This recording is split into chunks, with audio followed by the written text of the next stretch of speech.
Now here everything is ready to start cooking. There are two parts for this recipe. This is for the marinade and it goes into the blender. Poke the chicken. Pour the marinade over it.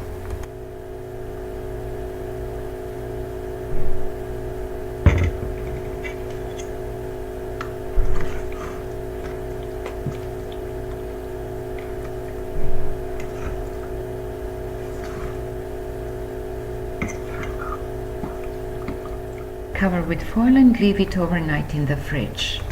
Sear it on both sides.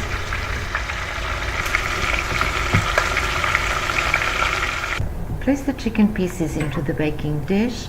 Preheat oven to 350 Fahrenheit. Add butter, a little bit of water. Cover it and bake it in the oven for about an hour and a half. And this is right from the oven. That's how it looks. It's delicious.